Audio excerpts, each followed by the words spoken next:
know the terms, but you have to be able to recognize examples of the terms in original situations. So when I say, tell me an example of perception from the film, right? I'm not saying tell me the definition of perception. Anybody can memorize the definition of perception.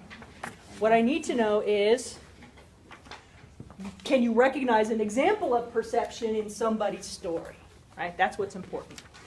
So we're going to practice that. We'll practice it a lot. I tell a lot of stories. Someone said, I heard you tell a lot of funny stories. I tell stories all the time. I tell very weird stories. You'll find out soon enough, I guess. How many of you have ever taken any classes in sociology? Yeah, it happens a lot. Have you ever taken a class with Dr. Ainsworth? Ever had a class with him? Tall, kind of skinny guy, goatee. That's my ex-husband. So I tell lots of stories about him. Especially when we talk about attention, decision making, problem solving. So I've actually had students say, I walked into my other professor's office and there were pictures of your daughter in there. Why is that? I'm like, because it's his daughter too. You're kind of like, is that actually physically possible? Like, are you compatible species? Because it's not clear. If you've seen him, he's like the whitest white straight guy you ever met. Madra shirt, khaki pants, super. I mean, you're just like, really, you? And like, often my hair is like 6 different colors. I wear hand-painted Converse high tops. I am very non-traditional. So I tell all kinds of weird stories, but the stories about him are especially fun. And he knows I do it, so it's okay. He's like, oh, she tells stories about it. He's like, oh yeah, believe me, I know, I've heard them all. All right. So I do tell a lot of stories. All right, so we're going to talk about the history of cognitive psychology, which is really the history of psychology as a discipline, because as I mentioned last time, psychology started out as cognitive psychology. That's what people were interested in, was the study of the mind. And that's what cognitive psychologists are all about. The first psychologist, the first person who actually said, what I am studying is psychology, was a fellow named Wilhelm Wundt, was a German, and he started the first department of psychology at a university. And what he was interested in was this idea of analytic introspection. Analytic introspection is this idea based on principles from chemistry, actually. He figured that if we know that things in the world are made up of atoms and molecules and stuff like that, then it must be that things like thought, which he thought were also comparably real, were made up of tiny bits also. Something like atoms, something like molecules. And if we could observe atoms and molecules using magnification devices, then it should be possible with proper focus for us to analyze and break down our own thoughts with effort and be able to recognize the components of thought. So he trained a bunch of students in his lab to engage in this process called analytic introspection. And he said, okay, so we're going to talk about, I'm going to teach you these different potential dimensions of things in the world. How do you feel about it? What are the spatial dimensions? All these different ways of thinking about things. And then I'm going to hand you different objects, and I want you to tell me what you think about them. And he figured that he would find some commonality in what people thought about them, and this would tell us what the components of the thought about that object or experience were. And as you might imagine, this technique sucked. Because 10 people in the same room, breathing the same air, with the same lights, with the same object in their hand, have 10 different experiences.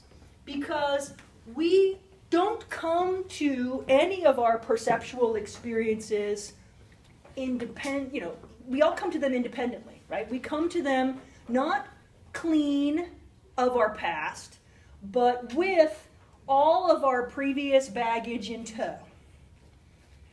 So one person might experience a pencil one way, and another person experiences it a different way because they have different histories with pencils. Now you're like, oh, it's just a pencil. How different can it be? But, if you want to understand thought, you have to go beyond things like a pencil, right? The problem is that we all have very different perceptual experiences. And there are some commonalities. But you know and I know, if you've ever tried to have a conversation with somebody, and you both think you're talking about the same event, and it's like you were both at two totally different places, and you're like, no, this is what happened. And they're like, no, this is what happened. Like, we were both standing at the same place. How could you have had such a totally different experience, right? And yet both of you are telling the truth. Both of you are accurately describing your personal experience. So it was really unreliable. Couldn't get even the same people to have the same experience with the same objects. Because depending on how they were feeling that day, or what had happened since the last time they interacted with that object, they would change, right? Because they would think about it, and it would change. So this was really unsatisfactory to other people who were interested in the study of the mind. And as a result, people like John Watson said, we can't do this kind of thing. It's too arbitrary.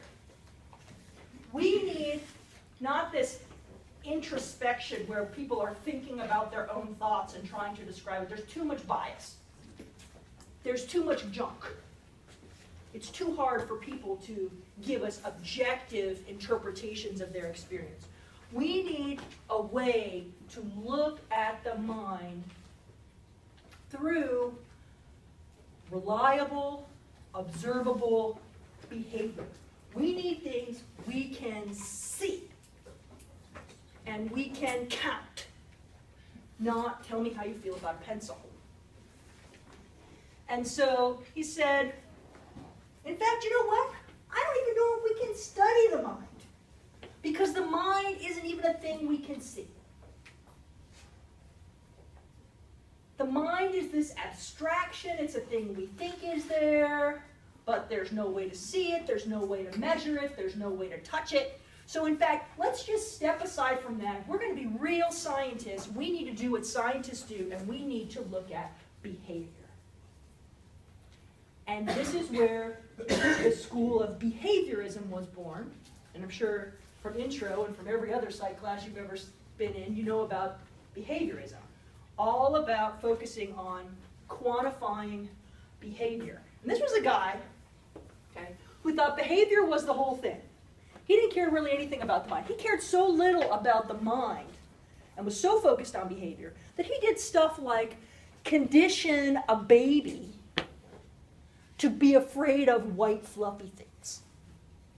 You heard of little Albert? Right? Yeah. So he conditioned this baby to be scared of things that are white and fluffy. What kind of whole makes babies afraid of things that are white and fluffy? But he just like, it doesn't matter, it's just in the mind. And I want to see if I can do it. And I'm like, great. What's actually interesting about that story is that he had a research assistant who was a woman who actually thought, you know what, maybe leaving this baby terrified of white fluffy things isn't so great. And while he said, well, it doesn't matter, we showed that we could do it, so that's great, let's move on to the next study. She actually then went on to learn how to decondition little Albert so that he wouldn't be afraid of white fluffy things anymore. But she said, you know, maybe we need to address what we've done. He's just like, no, we've showed that we can do it, now let's move on to the next thing. Now, there's lots of famous behaviorists, because behaviorism dominated psychology for 50 years. So people like B.F. Skinner, who was the father of operant conditioning, right? Reinforcement and punishment. Reinforcement is anything you do that increases the frequency of a behavior. Punishment is anything you do that reduces the frequency of a behavior. Right? And he was convinced, because he was all about behavior, he was convinced that if you can control the frequency of behavior, you understand how something works. You understand what you need to know about that thing. He was all about stimulus response. He wanted to make sure that he could say, okay, I want you to have this response to this stimulus, and he would condition people and animals through stimulus and response to get them to do what he wanted. He was so invested in this idea that everything about human beings was stimulus response and was all about reward and punishment. He was so convinced that this was true. In 1957, he wrote a book called Verbal Behavior, where he tried to argue that language was actually a conditioned behavior. That human beings spoke language because they were rewarded for doing so. And that human beings spoke grammatically, that they would make grammatical utterances because they were punished for making ungrammatical utterances. Things like that. Okay, so that something as complex as language, and language is extremely complex, could be conditioned in an operant way. And that even that thing, which had long kind of stood out as this human ability that was not well explained, could be explained in terms of these very simple principles. Well, that was kind of that was not a great moment for behaviorism, because that was just a really ridiculous claim. Now, B.F. Skinner, understand, at this point in time, was like the man in psychology. Anything he said, people were like, it's true. So when he came out with this book, there were a lot of people who were about ready to go, yep, that's true. Dr. Skinner says it's true, it's true. But there were subversives. There were people who were saying, I don't know if it's all about behavior. I think we can actually understand things about the mind that don't have anything to do with reinforcement and punishment. I think that we can, that there are things going on in the mind that can't be explained in terms of behavior. So people like Edward Tolman were studying stuff like how rats learn to run mazes, and they were saying, look, here's the thing. I can put these rats in a maze, and I can let them put them in a maze, I let them run around in a maze, and they learn the whole map of the maze. And then I teach them that if they run in the maze, they can get food. If they run in and turn right, they'll get food. Right? That's what they're being rewarded for, running into the maze and turning right. And then you know what I'm going to do? I'm going to take them out of the maze and I'm going to put them up here. And you know what they do? They don't run into the maze and turn right. They run into the maze and turn left. Why would they do that? The only reason they would do that is if they hadn't just been conditioned to perform a behavior, but they had a representation of the maze in their mind, and they were responding to something mental, not just a stimulus response. Because what they've been trained to do is turn right, and they're not turning right, they're turning left. And the only reason they would do that is because the reward is on the left. So yes, reinforcement and punishment are valid, but that's not the whole story. Then there was my man, Noam Chomsky. Understand, I have multiple degrees in linguistics, father of modern linguistics. Noam Chomsky, who said, Skinner, you're an idiot. He said, language is not a conditioned behavior. In fact, I'm going to argue that language, and I say I'm being Noam Chomsky, channeling him for a second. I'm going to argue that we must be born with the ability to use language. We must be born with pre-existing knowledge about language in order for us to be able to do what we do with language. Conditioning itself is not sufficient to explain the complexity of language. It doesn't work. He said, let me give you some examples of why your argument is full of it. The first part of his argument had to do with something called the poverty of the stimulus. Remember, behaviorism is all about stimulus and response. You perform a certain behavior, you get a certain response. If the response is favorable, like a reward, you increase the frequency of the behavior. If the response is negative, like a punishment, then you reduce the frequency of the behavior. He said, here's the problem. He said, children are not rewarded for grammatical utterances. Children are rewarded for telling the truth.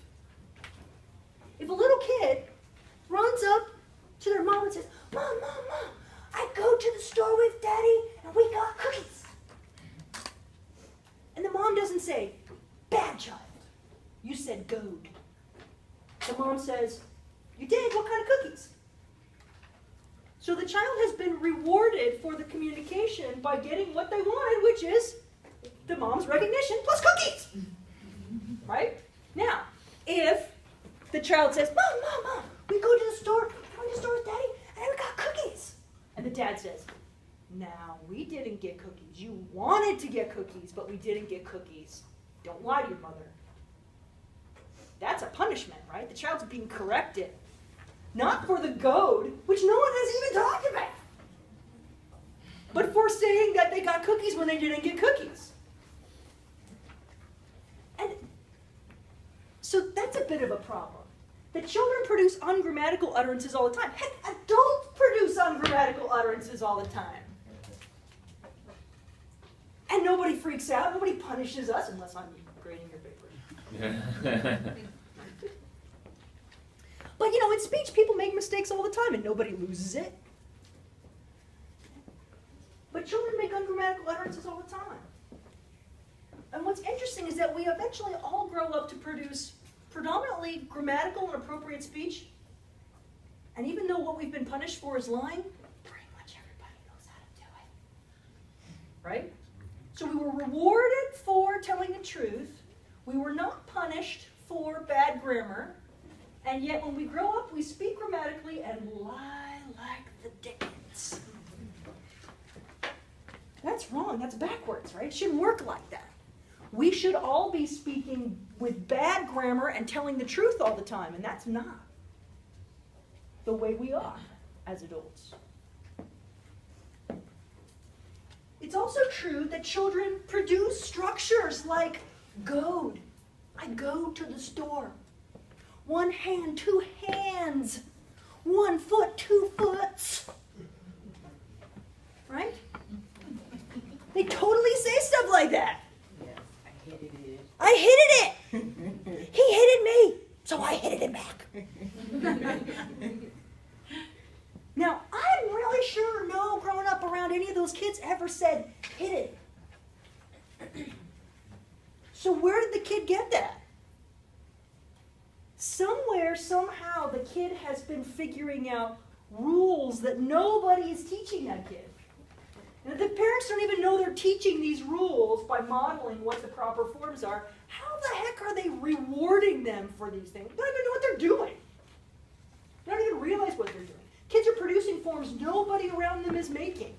Why would they do that if they're just blank slates that are copying what the adults around them are doing and then waiting to be rewarded for doing it right?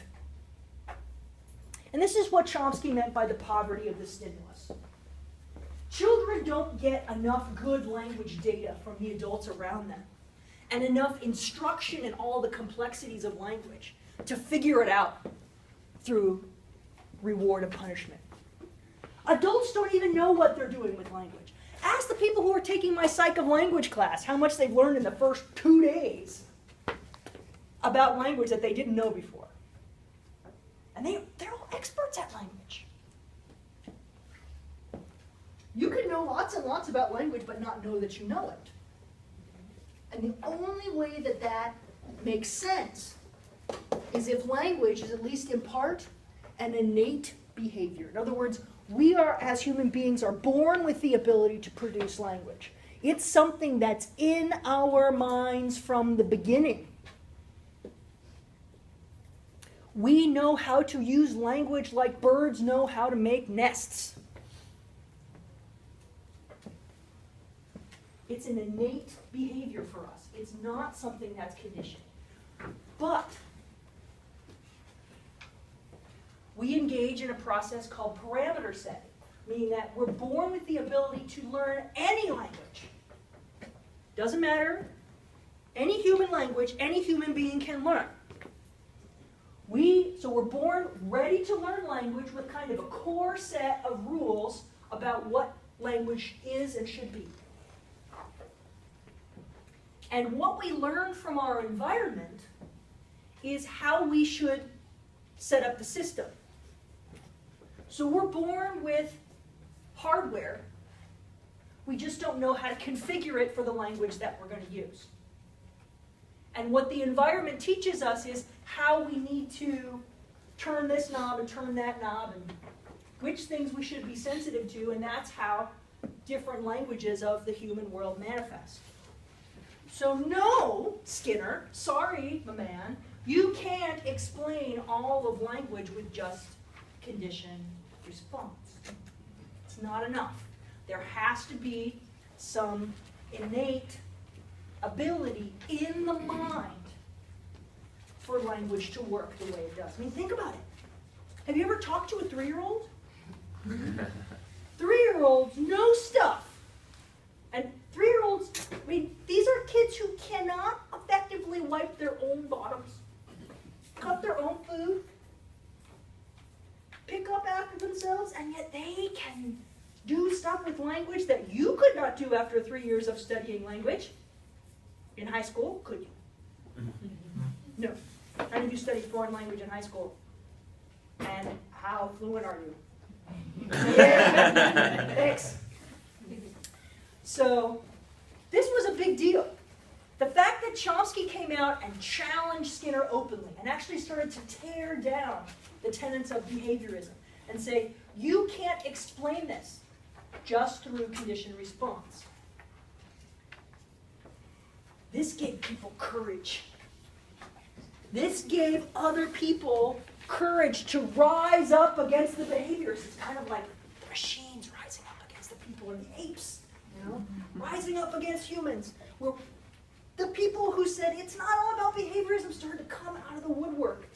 And this happened at about the same time as this crazy invention, computer, showed up on the scene.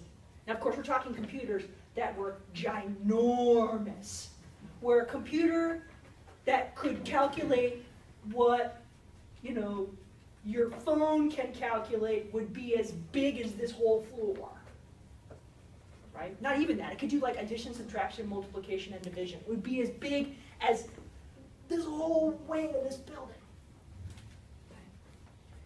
But computers were on the scene. And people started to think, you know what? Okay, so we've got a computer, and computers are about parameter setting too, because that's what coding is. That's what programming is. It's giving the computer rules to follow. And if you tell this machine what rules to follow, it will predictably generate certain outcomes. Well, isn't that what we're asking about people? Aren't we saying that that under certain circumstances, people will behave in certain ways? That sounds like people are programmed somehow. And so maybe the way to think about humans is to think about what they're doing in their minds, and to think about their behavior is in terms of information processing, like a computer. Like Chomsky said, human beings have some mechanisms in their heads.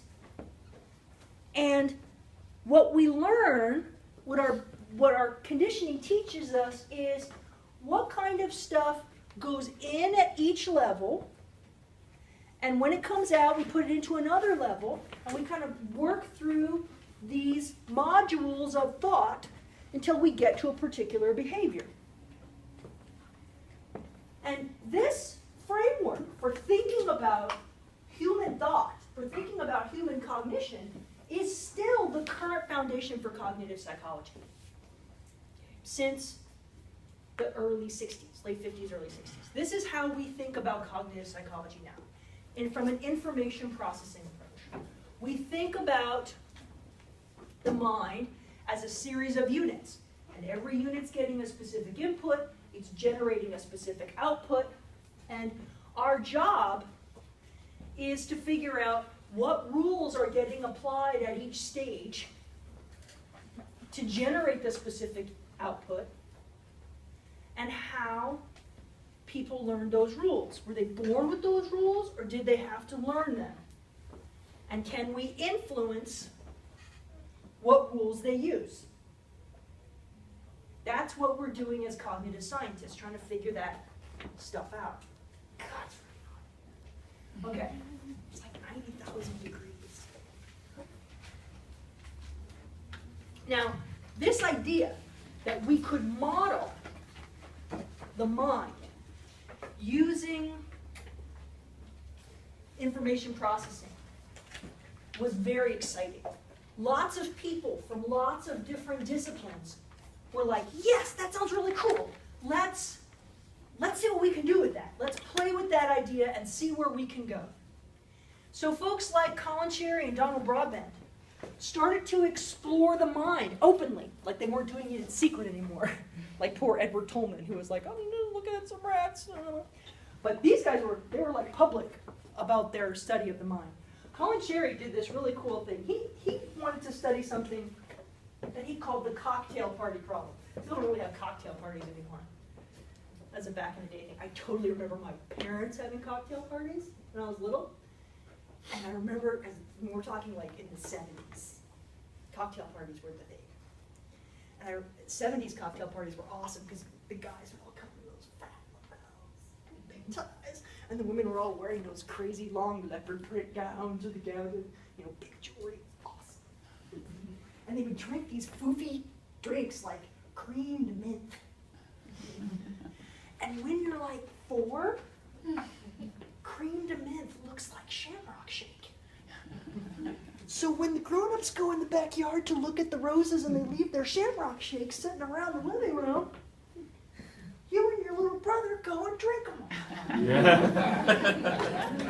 And then when your parents come back inside, they find their 2-year-old and their 4-year-old passed out in the living room, drunk on shamrock shake, which wasn't shamrock shake. True story. Cocktail parties, that's what they make me think of. Passing out at 4, I got started early. All right, so he wanted to study this thing called the cocktail party problem. You might have experienced this. I would think of this more now as the bar problem. This is where you go to a bar, and everybody there is talking, and it's really loud, and you can't really hear everything that's going on, but it's possible, if somebody across the room shouts your name, you go, right? You hear it through all that stuff. How is that possible, he wanted to know. And what's interesting about this is an issue of attention. Okay? He said, let's study attention. Both of these guys were looking at attention. And they said, if we're going to study the mind, let's go for something that's super totally all mind. Attention is all about mind, because it's about focus. There's nothing physical about attention. I mean, it's not like we talk about perception. You can say, well, I perceive light through my eyes. I perceive heat through my skin. I perceive flavors through my tongue, right? That's clearly a physical thing. But attention, where is any physical thing of attention? This is really an intangible phenomenon. And so they said, let's study attention. He says, well, so we got to try and be able to explain how people can do this. How is it that you can have all this stuff and you're just ignoring, and all of a sudden, some piece of information leaps out from all that static, and you're aware. But it's very particular kinds of information. When I was living in Japan, I could be out, all kinds of people talking, blah, blah, blah, everyone's talking Japanese. I could hear an English speaker a mile away. As soon as I could hear English, someone would start speaking in English, my brain was super sensitive to that. And so they were like, let's try and figure this out. So he invented this really cool task called the Dichotic Listening task. And the idea was, I'm going to take a person,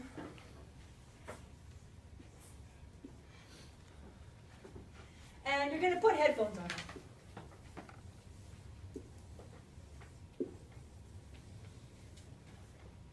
And in one ear, you're going to have them hear maybe somebody talking, maybe a woman talking. And over here, you're going to have a man talking. And you're going to say, I want you to pay attention to what the woman is saying. And they can do that. They can completely ignore the information that's coming in one of their ears. And they would explore to what extent they would be completely unaware of the stuff that was happening in the ear they weren't attending to. This is called dichotic listening because it's about manipulating the signal coming into the two ears, di being two. Right? So they're talking about how to, how much do people really ignore? How powerful is this ability to ignore information? And they would find that people would be completely unaware, for example, that the man changed languages. That the man was telling one story and then switched to start to tell another story. Just completely oblivious to this information. But then they also found that if the man suddenly said the woman's name, or the person's name, or the man suddenly said something that was relevant, like the woman's talking and telling a story and all of a sudden the man starts to continue that story and she starts to say something else, their attention would switch and they wouldn't even realize they did it. And they were like, this is cool. And Donald Broadbent said, okay, that's neat. Let's see if we can figure out how to model that using information processing. So he designed this model, which was the first information processing model in cognitive psychology, designed to model attention. And he said, here's what happens. Messages come in, and they enter sensory memory. So they come into your ears or to your eyes or whatever. That comes into sensory memory. And then there's a filter where you decide what it is that is important right now. So if you've been told, listen to your left ear, you turn on this filter that shuts down any information from your right ear, so it's not even there. And then your awareness of what you're hearing only includes what has made it through the filter. Now, this is a very simple model. When we talk about attention, we'll discover that it's not adequate to describe what actually happens, because things get through the filter. Things like your name, or your native language, if you're in a place where people are just not speaking your native language, or other things that are important to you. That's why, if you're out in the street and something bad happens, you're supposed to scream fire, because fire is one of those words that people tend to respond to regardless of what they're doing. Oddly, rape is not one of those words. But if you say fire, you're more likely to get help. Thanks, people. It's like, yeah, it's interesting. You could. Oh, we're not going to go into that. Okay, so now it's not just people who identified as psychologists who were doing this. Other folks, like programmers, said, hey, you know what? We're going to do this modeling based on computers. Let me get in on this. Let's start talking about, can we mimic the intelligence of people with computers? Can we do that? And this stuff was all based on the work of Alan Turing. Did you guys see the movie with Benedict Cumberbatch over the summer about Alan Turing, the guy who basically stopped World War II years early because he did amazing stuff breaking the Nazi codes. He was a code breaker and a programmer. So he designed something called the Turing test, which is the foundation of modern artificial intelligence. And it's the challenge to artificial intelligence has been to pass the Turing test. It's to fool a person into thinking that a computer is another person. Okay, is it possible to do that? That's the challenge. And it's very difficult to do, but it's also true that we're getting closer. Of course, this has been 50 or more years now. Okay? Just last year, literally last year, researchers said that they had been able to convince normal, intelligent people that they were talking to a real person named Eugene Guzman, who was apparently a Ukrainian trying to speak English, which is why this is how they explained how he sometimes had weird English. He was not a native speaker, but he was 13 years old, and they convinced human beings that they were actually talking to a real person, even though what they were talking to was a program. Okay, so this is just last year. So understand, they've been trying to do this since the late 50s. And last year, they got sort of close. But keep in mind, they had to say he's a non-native speaker, and he's 13, and he's from a totally different culture. Right? So all these caveats, right? But they're getting closer to being able to create computers that at least mimic the way humans respond to things, which is kind of cool. We're getting closer. And you will find in my lecture notes, if you download the PowerPoint yourself, there are often these kind of links linked in, links to videos, links to news stories, links to other things. I encourage you, when you're studying, to go back through the PowerPoint and find those links and look at them. Because if I bothered to link something, I might use it as an example, if I found something cool about it. So people like John McCarthy were doing this kind of programming, trying to figure out how to get computers to mimic human cognition. Because the idea was maybe if they could get a computer to act like a person, they would have a model for how people were performing those cognitive actions. If I can teach a computer to look like it's thinking, then what's the difference between what it's doing and thinking? Is there any difference? Well, maybe. I mean, it's certainly possible that multiple different processes could result in the same outcome. Right? I mean, you can lose weight by eating less, you can lose weight by exercising, you can lose weight by doing a combination of those things, you can lose weight by having surgery, you can lose, there's lots of different ways to lose weight, right? So it's possible to have the same outcome and do it in multiple ways. But if they could program a computer to do things like a person, then they would at least have one model for how it was possible to do it. And with the computer, it's very easy to dissect. Here's what this box does, and here's what this box does, and here's what this box does, and here are the rules that are applied to box 1, and the rules that are applied to box 2, and the rules that are applied to box 3, so we know exactly what's happening. So if we're trying to think about things in terms of information processing, computers give us a way to try and model what might be happening in the mind, which of course we can't see. Now, psychologists like Herb Simon and Alan Newell said, let's see if we can actually do this. And not just have a computer do things like math calculation, adding, subtracting, that's pretty boring. Let's see if we can get the program to make logical decisions. See if we can make it, and that's what thinking looks like. Being logical, being reasonable, taking in data points and making logical choices. Now, I don't know if you know, but Herb Simon is a Nobel Prize winner, one of the few psychologists who have won Nobel Prizes. All of the psychologists who have won Nobel Prizes have won them in the field of economics, because they have won them looking at how people make decisions regarding money.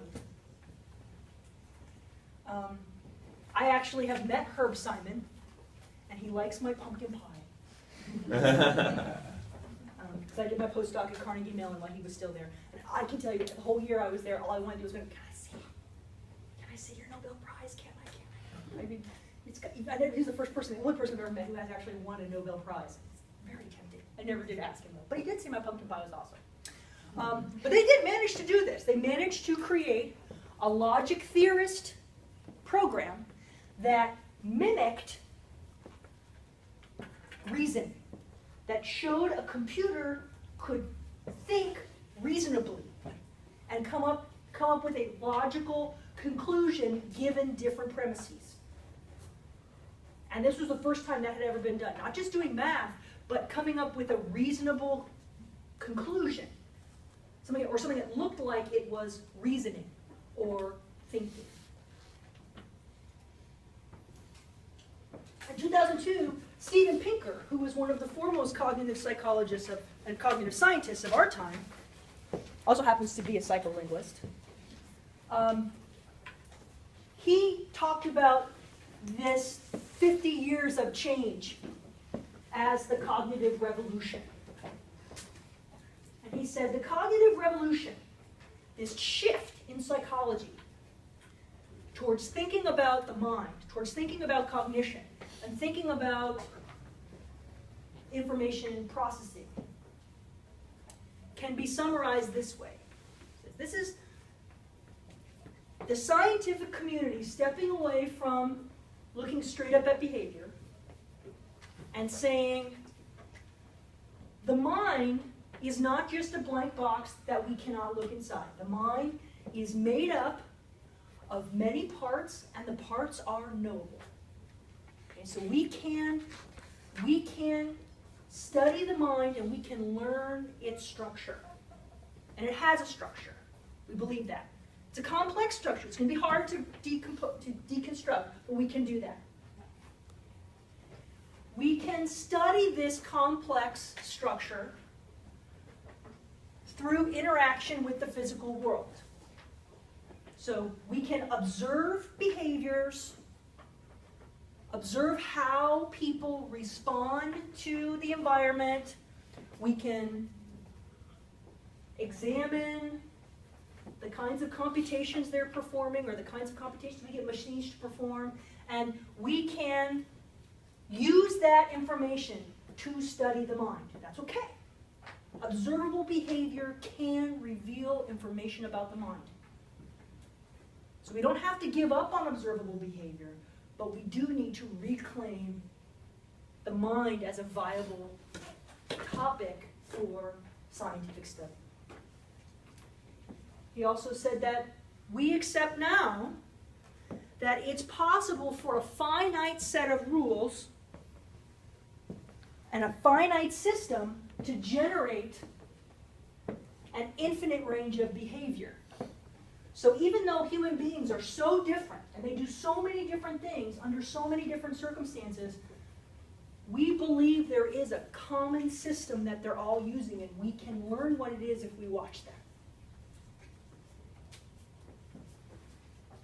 And even though human culture shows a huge amount of variation, for example, the 6,000 different languages that currently exist in the world, it is possible for us to identify common mechanisms, what we call universal mechanisms, things that are true for all people, even though they manifest in different outcomes. So common structures can result in different behaviors.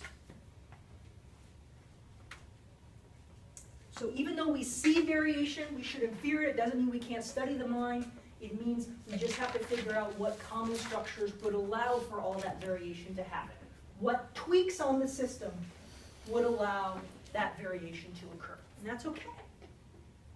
And that was the cognitive revolution. And now we have cognitive science, of which psychology is one part, of which linguistics is one part. And I have all of my degrees. I have degrees in Japanese linguistics, psycholinguistics, and neurolinguistics. All my degrees are in linguistics. No degrees in psychology, and yet I'm a psychology professor. Why? Because I'm a cognitive scientist. Okay, because these things are so closely interrelated. We can't understand language without understanding the mind. We can't understand the mind without understanding language. Then there's philosophy, artificial intelligence, neuroscience, anthropology. These are all fields that are contributing to cognitive science and helping us understand the complexity that is the human mind. We can come at it from many of the angles. We need all of them to understand this complex system.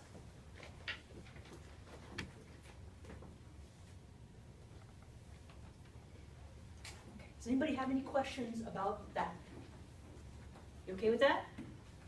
Gosh, it's hot here. All right. Should I open the door just to see if that helps? I don't know if it's going to help. It's not really much better in the hallway, but it's...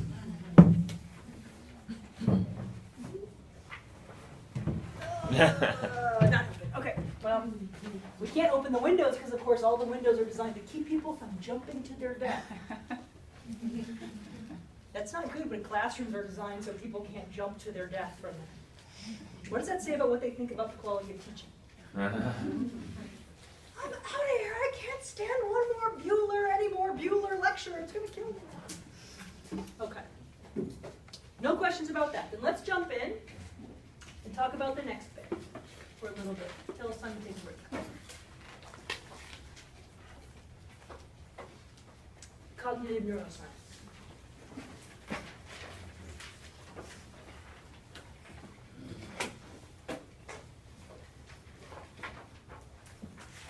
One of the most important things to keep in mind when we talk about cognitive neuroscience is this premise of localization of function. Have you heard this term before in other classes? Okay. Localization of function is the idea that particular kinds of information are processed by particular parts of the brain. So a particular cognitive function occurs at a particular location. That's where localization of function comes from. Particular cognitive function occurs at a particular location in the brain. Now, I'm sure you know about some of these already. For example, you know that different stuff is processed in the left hemisphere than in the right hemisphere, right? You know that. That's localization of function. You know that there are different lobes of the brain, right? The occipital lobe, the temporal lobe, the parietal lobe, the frontal lobe. You know all those lobes. You're psych majors, you're getting ready to graduate. You know all those in your sleep. That's also localization of function. Each one of those lobes does something different. There are different areas of the cortex. So different parts of the temporal lobe do different things. Different parts of the occipital lobe do different things. Different parts of the frontal lobe do different things. That's also localization of function. There are different subcortical structures, like the hypothalamus and the hippocampus and the amygdala and stuff like that. And each one of those does something different. Right? They all have different jobs. And it's the synthesis, the symphony of all these parts working together and doing their work together that allows us to engage in cognitive behavior, that allows us to think, to do all the things that we talk about in this class.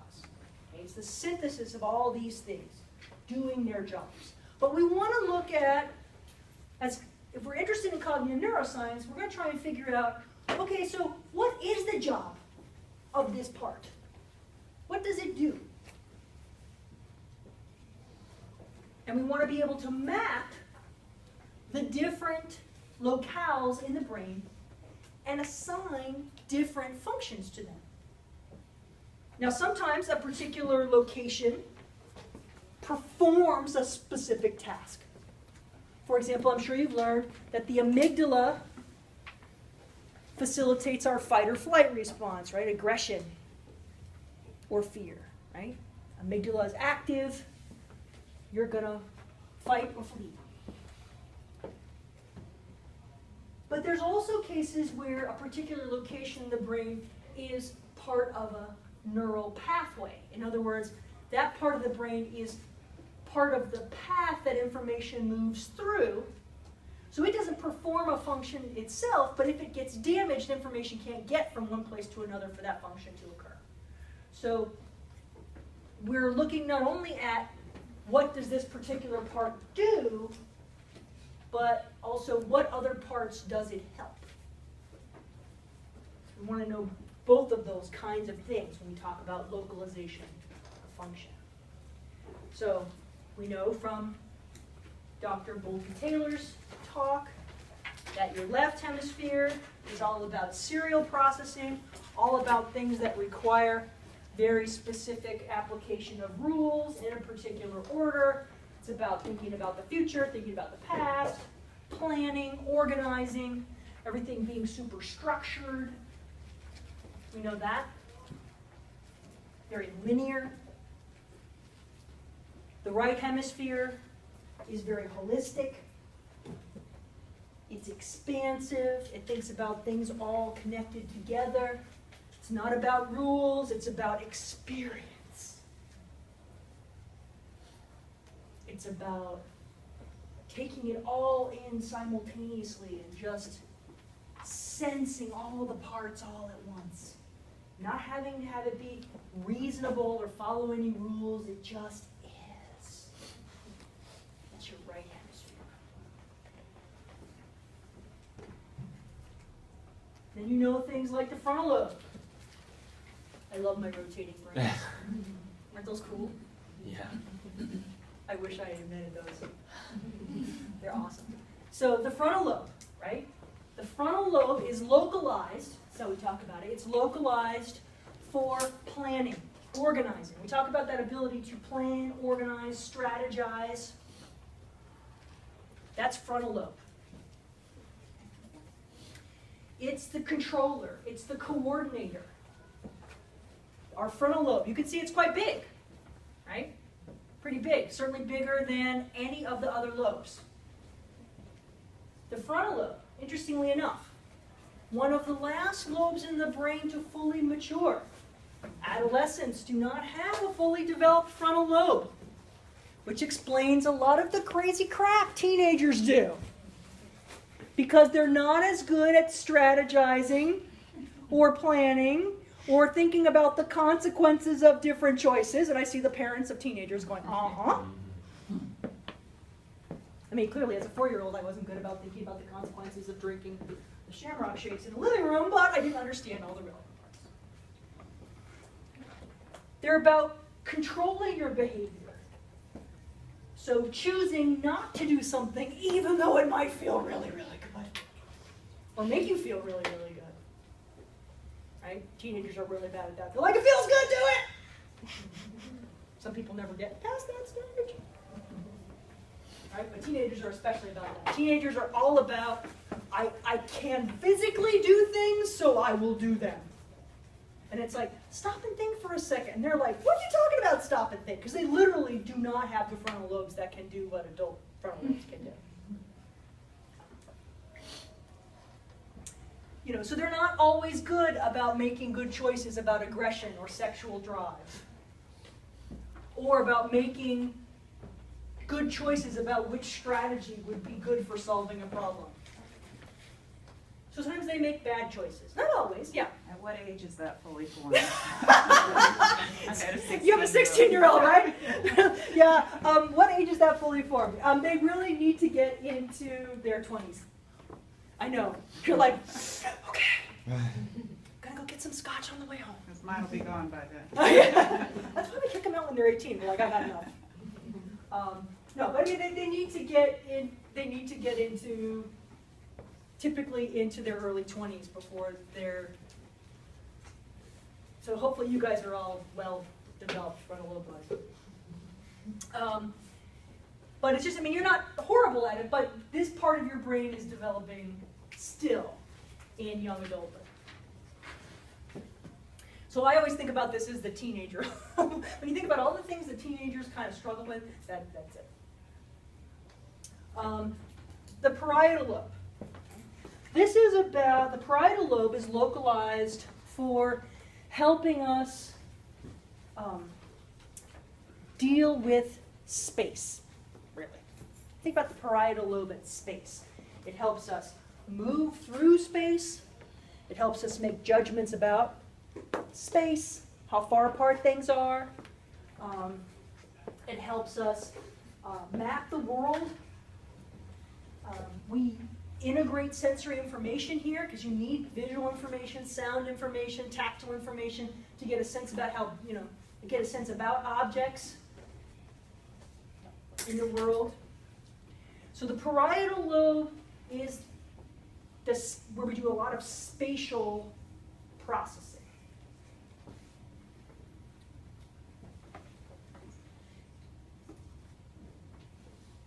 The occipital lobe, super localized, super specialized in its function,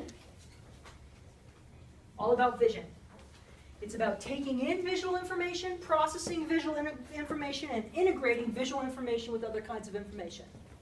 Whole lobe dedicated to this. Vision is super, super important to us. So where everything else has like 5, 6, 7 things, this is 2. Processing visual information and integrating visual information with other stuff. That's what the occipital lobe does. It's all about vision. The temporal lobe is about sound. The temporal lobe takes in auditory information. There's a lot of language processing that happens here. There's memory formation that happens here. And a lot of our memories are formed through our use of language. Just as an example, I want you to think back to what you remember before you could speak. You learned to talk when you were 1, 2, 3. What do you remember about being born? What about being 6 months old? Maybe 1? Remember anything about being 1? 1.5? 2? Remember anything about being 3? Now people start to remember some stuff. 4? 5? The older you get, the more language you have, the more memories you can store. Because a lot of our long-term memories are stored in terms of our knowledge of language. So there's a connection here between our ability to process sound and language and our ability to store memory. This part of the brain is also used, as you might imagine, since it's involved in memories and language, for interpreting information, where we try to make connections between different pieces of information, trying to understand what something means when we look at it, or when we hear it. We recognize faces and objects here. Because remember, recognition is about memory too, right? Because in order to recognize something, you have to have seen it before, or have heard it before, or have tasted it before. Recognition involves knowing that you have experienced something before and knowing what it is, to some degree. And that's about memory, and that's about language. And processing scenes. That's about understanding what's going on in a scene. What's happening here? If someone came in the room and looked at what was going on here, they'd go, there's somebody standing up front, there's stuff up there, there's people sitting at desks, they're writing stuff on paper. This is a classroom. These people are learning stuff, right? Being able to do that, to connect those pieces of information that's happening there in the temporal lobe.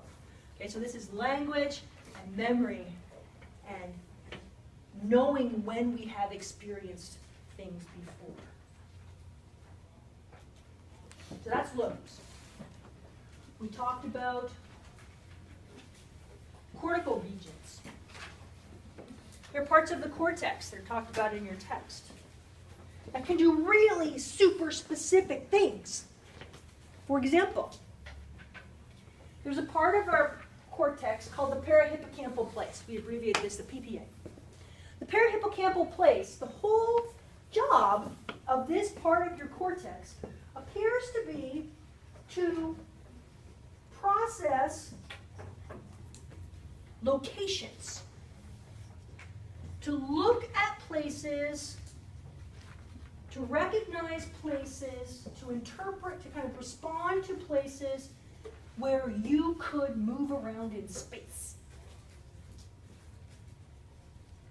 So if you look at a picture of a national park in Moab, Utah, or a house, or an empty room, or even a little Lego village that you can't actually move around in, but you can imagine if you got really small, you could move around in the Lego model village. This part of your brain will turn on and go, that's a location and I can imagine moving around it in space. How's that for a weird job for a part of your brain to do? It gets weirder. There's places like the EBA, the extrastriate body area. This weird little part of your cortex responds to body parts that are not faces. There's a separate part of your brain that responds to faces. So if you show it pictures of an arm or of a body, even a stick figure body, or a shadow shape of a body, this part of your brain lights up. It's going, that's a body. That's a human body. But it doesn't respond to parts of other objects. So if you show it the head of a hammer, or you show it a human face, or you show it these same stick pieces but in a scramble that looks more like a spider you just stepped on. Or you take this shadow shape and you cut it all up into some weird scramble. It does nothing. So we've discovered lots of very specific places. How do you think we find this stuff out?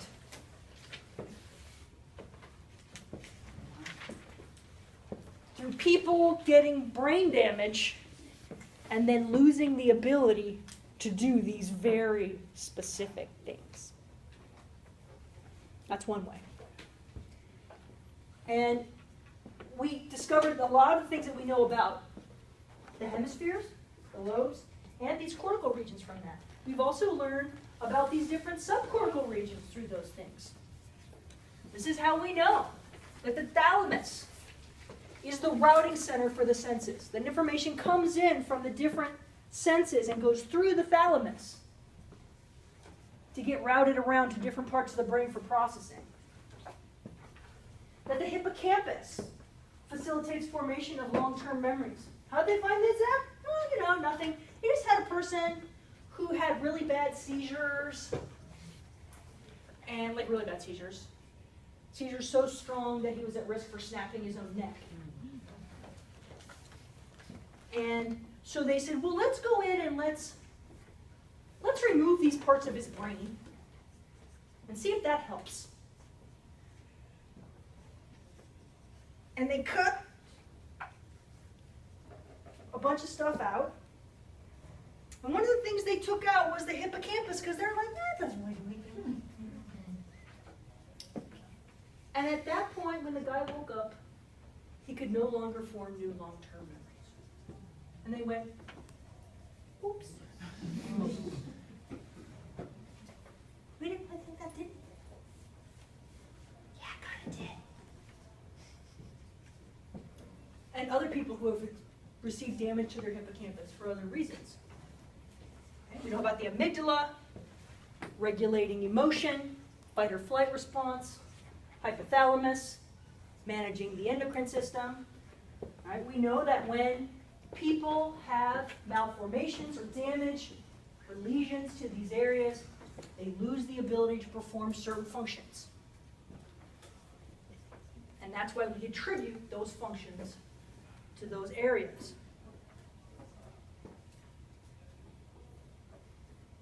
Now, each of the lobes, interestingly enough, frontal lobe, parietal lobe, occipital lobe, temporal lobe, each of those lobes serves as a primary receiving area for sensory information. Okay, so taking in information from the world is distributed throughout our brain. There's not just one part of our brain that's taking in sensory information. We've distributed that through our whole brain. So I'm sure you've heard this crazy myth that we only use 10% of our brain. And wasn't there a whole movie with Scarlett Johansson last year? about this person. We're going to get it so she can use 100% of her brain. And then she has the ability to like blow up planes with her mind and stuff like that or something. I didn't see the movie. That's not true. We don't just use 10% of our brain. We use all of our brain. We're not just sitting around on like some secret 90% brain hoard that's going to allow us to blow up stuff and make us superheroes. That's a great fantasy, but it's not true. We're using all of our brain. We're just not using it all simultaneously. We let our, just like you don't use your whole body all the time. Like right now, you're not using your legs. That's okay. You still need them, right? You're going to use them later when you're not using your hands, right? Right now, you need your hands and your eyes and your ears. You're not using your tongue probably right now very much. But later, when you eat some food, you will need it, right? But no one would say you only use 10% of your body. That makes no sense, right? It's just that we don't use it all simultaneously. Sometimes we need one part, but we don't need another part. So that part just takes a break. So maybe, I even wouldn't argue that we're using only 10% of our brain at any given time. But each lobe is taking in information from different sensory centers. So the frontal lobe is the first processor. Once information comes in through your mouth, through taste, it goes up and your frontal lobe processes that information. And that's kind of interesting if you think about it. What does the frontal lobe do again? Planning, decision making, problem solving. Why would it make sense for your frontal lobe, which does those kinds of decision making things, to process taste? Potentially an evolutionary thing where if it tastes bad, you spit it out. Poison! Spit that stuff out! Right? Spit it out. That's going to kill you. You need to know. Get it out of your mouth. Don't wait. Get it out of your mouth. It's bad for you. Right? Evolutionary thing. All right. That's how I remember that one. It also takes in information ultimately from the senses together, because you might need information from your eyes, from your ears, from taste, from touch, from sound, to plan a response, right, or to strategize. So the frontal lobe has to ultimately take in information from all the senses in the end. But it gets taste information really quick, faster than it gets it from other areas. Okay? The parietal lobe, remember, this is about how we move in space. The parietal lobe is about space. So parietal lobe is sensitive to tactile information. It's sensitive to how close we are to other things, how hot things are, whether or not we're experiencing pain. Does that make sense? Okay, so the parietal lobe processes tactile information. Obviously, the occipital lobe processes visual information. And the temporal lobe does auditory and olfactory information. So each one of the lobes is a first responder to particular sensory information. Ultimately, all of the information gets shared with the frontal lobe so that you can make decisions about how to respond to whatever those stimuli are. Question. Yes? Okay, so my cousin, when I can't remember how old I was, I think I was 13. She was curling my hair. She dropped the curlers on my skin, but I didn't feel the pain until after she removed it. I was just like, oh my God, you burnt me. And it was sitting there for a minute, but I didn't feel it till after she removed it. Sometimes we don't feel pain right away. It doesn't have to strike us immediately. If we're not aware, part of it requires that we attend. So if you weren't necessarily immediately aware that she had burned you, if it only occurred to you after she took it off and you felt the pressure of it coming off, then yeah, that happens. Okay. And that's why people will talk about, so if you don't attend to pain, it feels less. That's why they will tell women in childbirth, I love this, focus on your breathing.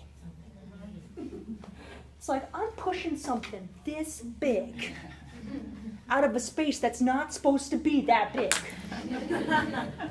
And you're like, focus on my breathing? Look at me, honey. Look at me, honey. Get away from me. Right? Focus on me. Breathe. I'm going to hurt hurt you. Get away from me. Right? But they say if you don't focus on the pain, it will be less. So part of it is also attention. Perception and attention are linked.